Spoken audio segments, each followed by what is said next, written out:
एक गोष्ट अगदी स्पष्ट आहे. तुम्ही सामान्य म्हणजे ॲव्हरेज नाही. पण कटू सत्य हे आहे की तुमच्या सवयी मात्र पूर्णपणे सामान्य आहेत. आज संपूर्ण जगात एक महामारी पसरलेली आहे. नाही, मी कोणत्याही विषाणूचे नाही, तर एका मानसिक आजाराची गोष्ट करतोय. या आजाराचं नाव आहे मिडिओक्रिटी, म्हणजेच कायम सरासरीपणात अडकून राहण्याची मानसिकता. महान तत्वज्ञ सुक्रात म्हणाला होता, एखाद्या माणसासाठी याहून मोठी लाजिरवाणी गोष्ट नाही की तो वृद्ध व्हावा आणि आपल्या शरीरात व मनात असलेली खरी ताकद कधीच अनुभवू नये, ज्यासाठी त्याची निर्मिती झाली होती. क्षणभर विचार करा, तुम्ही आयुष्य खरंच जगत आहात की फक्त कसेतरी ढकलत आहात? आज आपण त्या खोटेपणाचा पर्दाफाश करणार आहोत, जो तुम्हाला वर्षानुवर्षे सांगितला गेला आहे. आज आपण डेव्हिड गॉगिन्स, फ्रेडरिक नीट्शे आणि न्यूरोसायन्सच्या जगात खोलवर जाणार आहोत. नमस्कार मित्रांनो. ही गोष्ट सुरू होते डेव्हिड गॉगिन्सच्या ऑफिसमध्ये. एक 25 वर्षांचा तरुण त्यांच्याकडे मार्गदर्शनासाठी येतो. तो म्हणतो, मी खूप प्रयत्न केले, पण वजन कमी होत नाही. भविष्यात काय करायचं तेच समजत नाही. कधी वाटतं आर्मी जॉईन करावी, कधी जिम उघडावा, कधी बिझनेस करावा. गॉगिन्स त्याच्याकडे शांतपणे पाहतात. त्यांच्या नजरेत अशी तीक्ष्णता होती, जणू समोरच्या माणसाच्या आत्म्यापर्यंत ते पाहू शकत होते. गॉगिन्स सांगतात की त्यांनी फक्त काही वैयक्तिक प्रश्न विचारले आणि अवघ्या 5 मिनिटांत सगळं स्पष्ट झालं. त्या तरुणाची अडचण वजन नव्हती, करिअर नव्हतं. खरी अडचण ही होती की त्याने आयुष्यात शरणागती पत्करली होती. जेव्हा काही कठीण येई तेव्हा तो मार्ग बदलत असे. जेव्हा वेदना येत तेव्हा तो मागे हटत असे. कोणतंही आव्हान सामोरं जाण्याचा आत्मविश्वास त्याच्यात उरलेलाच नव्हता. हिलाच मिडिओक्रिटी म्हणतात, कसं तरी चालू देण्याची मानसिकता. ही कथा तुम्हाला ओळखीची वाटत नाही का? आपण सगळेच अशा जगात राहू इच्छितो जिथे आपल्याला कोणीही आव्हान देऊ नये.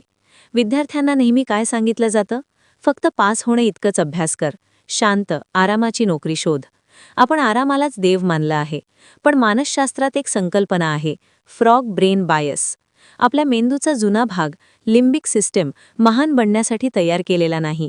तो फक्त आपल्याला जिवंत आणि सुरक्षित ठेवण्यासाठी तयार झाला आहे. म्हणूनच जेव्हा तुम्ही धोका पत्करता तेव्हा मेंदू ओरडतो, थांब, धोका आहे. सकाळी 4 वाजता उठायचं ठरवलं की मेंदू कुजबुजतो, झोप, बाहेर थंडी आहे. तुम्ही आळशी नाही, तुम्ही फक्त तुमच्या जैविक रचनेचे गुलाम आहात. आणि या गुलामीचं नावच मिडिओक्रिटी आहे. खरी गोष्ट ही आहे की तुम्हाला सामान्य लोकांमध्ये सर्वोत्तम दिसायचं असतं.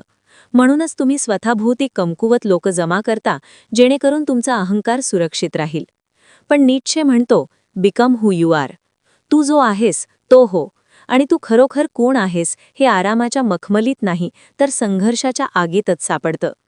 हे फक्त तात्विक बोल नाहीत. स्टॅनफर्ड विद्यापीठातील न्यूरोसायंटिस्ट डॉक्टर अँड्र्यू ह्युबरमन यांच्या संशोधनानुसार आपल्या मेंदूमध्ये अँटीरियर मिड सिंग्युलेट कॉर्टेक्स नावाचा भाग असतो. आळशी आणि स्थूल लोकांमध्ये हा भाग लहान असतो, तर खेळाडू आणि योद्ध्यांमध्ये तो मोठा असतो. गंमत म्हणजे हा भाग फक्त तेव्हाच वाढतो जेव्हा तुम्ही अशी कामं करता जी तुम्हाला करायला आवडत नाहीत. जबरदस्तीने जिमला जाणं, थंड पाण्याने अंघोळ करणं, हीच तुमची इच्छाशक्तीची स्नायू आहे. म्हणजेच जर तुम्ही संघर्ष करत नसाल तर तुमचा मेंदू प्रत्यक्षात आकुंचन पावत आहे. तर मग ते 1% लोक कोण आहेत जे जग बदलतात? त्यांच्याकडे काही जादुई शक्ती असते का? नाही. फरक फक्त एकच, वेदना सहन करण्याची क्षमता. फार थोडे लोक आरशात पाहून स्वतःला विचारतात, हे शक्य आहे की नाही याची मला पर्वा नाही. प्रश्न इतकाच आहे, मी यासाठी माझं सर्वस्व देऊ शकतो का? ते निकालासाठी नाही, तर स्वतःला शोधण्यासाठी लढतात. गॉगिन्स सांगतो की जर तुम्ही अशा टॉप 1% लोकांमध्ये राहिलात, जे सतत एक पर्वत जिंकल्यानंतर दुसऱ्यावर चढत असतात, तर तुम्हाला त्यांचा सहवास सहन होणार नाही. कारण त्यांच्यासमोर तुमची भीती, तुमची पोकळपणा आणि तुमचे बहाणे उघडे पडतील. त्यांच्या आगीत तुमचा अहंकार जळून जाईल. तुम्ही आतून आनंदी का नाही याकडे लक्ष द्या. कारण तुमचं सध्याचं स्वरूप आणि तुमच्यातील खरी क्षमता यामध्ये मोठी दरी निर्माण झाली आहे. तुम्हाला माहीत आहे की तुम्ही अधिक चांगलं करू शकता, पण तुम्ही करत नाही. या पोकळीला भरून काढण्यासाठी तुम्ही रील स्क्रोल करता, जंक फूड खातात, व्यसनांकडे वळतात. हे सगळं त्या वेदनेला बधीर करण्याचे मार्ग आहेत जी तुमची स्वतःची आत्मा तुम्हाला देत आहे. यालाच 40% रूल म्हणतात. जेव्हा तुमचा मेंदू तुम्हाला सांगतो की तुम्ही पूर्णपणे थकला आहात, तेव्हा प्रत्यक्षात तुम्ही तुमच्या क्षमतेपैकी फक्त 40%च वापरलेली असते. उरलेले 60% अजूनही तुमच्या आत साठवलेले असते. स्टोईक तत्वज्ञ मार्कस ऑरेलियस म्हणत होता, अडथळाच हा मार्ग आहे. दी ऑब्स्टिकल इज द वे. इथेच एक खोल मानसशास्त्रीय सिद्धांत काम करतो, ज्याला पेन पॅराडॉक्स म्हणतात, वेदनेचा विरोधाभास. या सिद्धांतानुसार तुम्ही जितके वेदनेपासून पळाल तितकं आयुष्य तुम्हाला अधिक त्रास देईल. पण जर तुम्ही स्वेच्छेने वेदना स्वीकारल्या तर आयुष्यातील दुःख तुम्हाला स्पर्शही करू शकणार नाही. आपण आधीच्या काही व्हिडिओमध्ये सांगितले आहे की तुमच्या मेंदूला वास्तव आणि कल्पना यामधील फरक समजत नाही. जेव्हा तुम्ही स्वतःला मी बेचारा आहे असे म्हणता तेव्हा तुमचे मिरर न्यूरॉन्स त्या लाचारीला सत्य मानतात. तुम्ही स्वतःच्याच मेंदूला अपयशासाठी हिप्नोटाईज करत असता. म्हणून एक प्रभावी युक्ती सांगतो, एनिमी व्हिज्युअलायझेशन. तुमच्या मनात अशा एका व्यक्तीची कल्पना करा जी तुमचा तिरस्कार करते, जिला तुम्ही अपयशी व्हावे असे वाटते. आता स्वतःला विचारा, तुम्ही तिला जिंकू द्याल का? अनेक वेळा प्रेमापेक्षा जिद्द किंवा द्वेषामध्ये जास्त ताकद असते. त्या जिद्दीचा उपयोग करा आणि तुमच्या यशाने त्यांना चुकीचे ठरवा. महान तत्त्वज्ञ ओशो म्हणाले होते, वेदना शोधू नका, पण जेव्हा ती येईल तेव्हा तिला मिठी मारा, कारण वेदना तुम्हाला शुद्ध करतात. खलील जिब्रान यांनी लिहिले आहे की तुमची वेदना म्हणजे त्या कवचाच्या तुटण्याचा आवाज आहे, ज्याने तुमची समज बंदिस्त केली होती. मित्रांनो, मिडिऑक्रिटी म्हणजे तुमच्यात क्षमता नाही म्हणून नाही, तर कारण तुम्ही वेदनेला शत्रू मानता. जिममध्ये स्नायू कधी तयार होतात? जेव्हा तुम्ही शेवटचे रेप्स करता. जेव्हा स्नायू तुटतात. मेंदू कधी तीक्ष्ण होतो? जेव्हा तुम्ही अशी पुस्तकं वाचता जी समजत नाहीत पण तरीही वाचणं सोडत नाही. न्यूरोसायन्समध्ये विनर इफेक्ट नावाची संकल्पना आहे. जेव्हा तुम्ही एखादं कठीण काम पूर्ण करता, कितीही लहान का असेना, तेव्हा तुमच्या मेंदूमध्ये टेस्टोस्टेरॉन आणि डोपामिन यांचा असा संगम निर्माण होतो जो तुमचा मेंदू नव्याने घडवतो. जिंकणं ही एक सवय आहे आणि हरलं जाणं ही सुद्धा एक सवयच आहे. जेव्हा तुम्ही सकाळी अलार्म बंद करून पुन्हा झोपता तेव्हा तुम्ही तुमच्या मेंदूला हरायची ट्रेनिंग देत असता.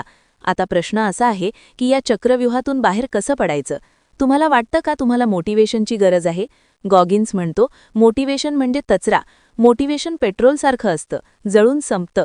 तुम्हाला इंजिन बदलावं लागेल, म्हणजेच तुमची ओळख, आयडेंटिटी बदलावी लागेल. अनेक लोक वाट पाहत बसलेले असतात की एखाद्या दिवशी कुठून तरी जादू होईल आणि त्यांचं आयुष्य बदलेल. पण कठोर सत्य हे आहे, असं कधीच होणार नाही. तुम्हाला संघर्ष करावाच लागेल. स्वप्नांचं नव्हे तर वाटेत येणाऱ्या वेदनांचं व्हिज्युअलायझेशन करावं लागेल. स्टॅनफोर्डमधील बिहेव्हिरल सायंटिस्ट BJ फॉग म्हणतात की बदल मोठ्या निर्णयांमुळे नाही तर छोट्या सवयींमुळे, टायनी हॅबिट्समुळे घडतो. पण गॉगिन्सचा दृष्टिकोन थोडा वेगळा आहे. तो म्हणतो, तुमचा मेंदू कठोर बनवा. दररोज काहीतरी असं करा जे तुम्हाला करायला आवडत नाही. थंड पाण्याने आंघोळ आवडत नसेल तर रोज करा. वाचन आवडत नसेल तर रोज 10 पानं वाचा. का? कारण तुमच्या फ्रॉग ब्रेनला हे सांगायचं असतं की मालक कोण आहे. तुम्हाला माहीत आहे का, नासा अंतराळवीरांची निवड करताना त्यांच्या यशाची मोजदाद करत नाही.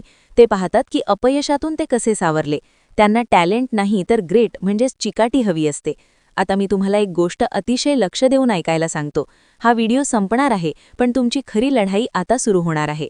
जेव्हा डेव्हिड गॉगिन्स 300 पाऊंड वजनाचा होता तेव्हा तो दररोज आरशासमोर उभा राहून स्वतःला कठोर शब्दांत सत्य सांगायचा.